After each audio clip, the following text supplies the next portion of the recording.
Hi guys, thanks for coming in today. We're going to talk about apprenticeships.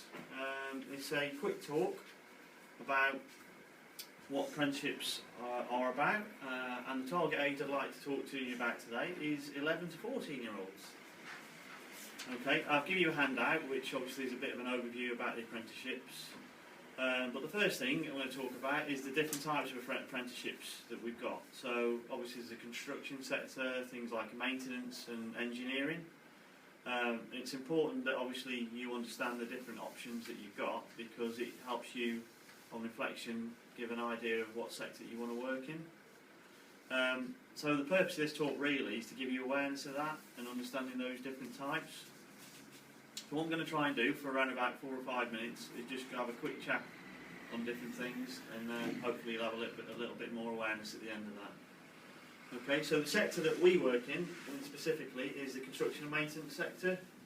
And basically what we do is we can do things like new buildings, maintenance projects, and any sort of engineering or projects as well. It's like things like roads, waterworks, railways, that kind of things. The type of skills that you need are someone who's motivated, who's got a lot of sort of self-belief in themselves, confidence, and someone who can engage well with people. And the good points about it are that at the end of the day you get a work-based trade, so you get on-job training and skills, and equally you get to go to college as well, which is really important. So the sector that really we would focus on is the refurbishment and maintenance sector. The type of qualifications that you can do are NVQs. They go from an NVQ level 1, 2 and up to a 3, depending on what type of extension that you get in terms of supervision or management as well. During that period, obviously you get support from things like college tutors, obviously managers like myself, practical experience, and equally you get the technical side, which is important, so you understand how to do the job.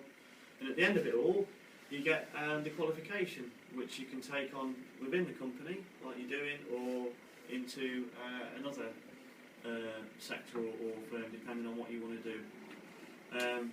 Now, good thing about it is it's interesting, because I did an apprenticeship when I was young, and rather than just sitting in a college classroom all the time and just listening to people, you're actually work-based, so the majority of time is spent at work, and then 1 day a week or 2 days a week, depending on what college course you do, you're actually doing the theoretical side, so you can put both into practice. We're trying to build on a sustainable future, so bringing apprentices through helps us do that. And it gives you a fast track opportunity, because you're already in the company, so it makes sense to, where we can, take people on. So make new friends, excellent job prospects, and there's potential for more promotion, if you like, within that company in the future. Now, if you want to know any more about things like apprenticeships, you can go onto the Be Constructive website, which is www.beconstructive.co.uk. Have you got any questions about apprenticeships?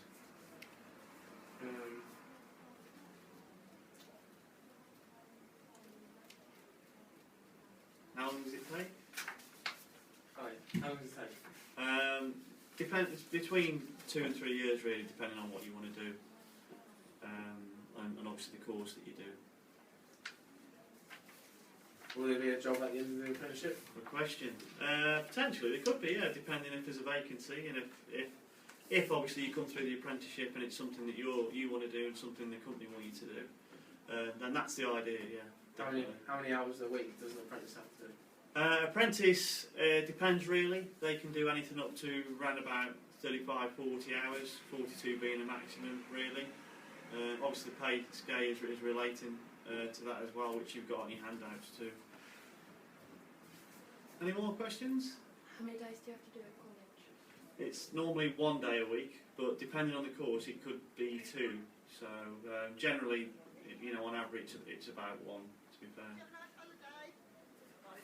Okay, thanks for listening, and hopefully that was informative.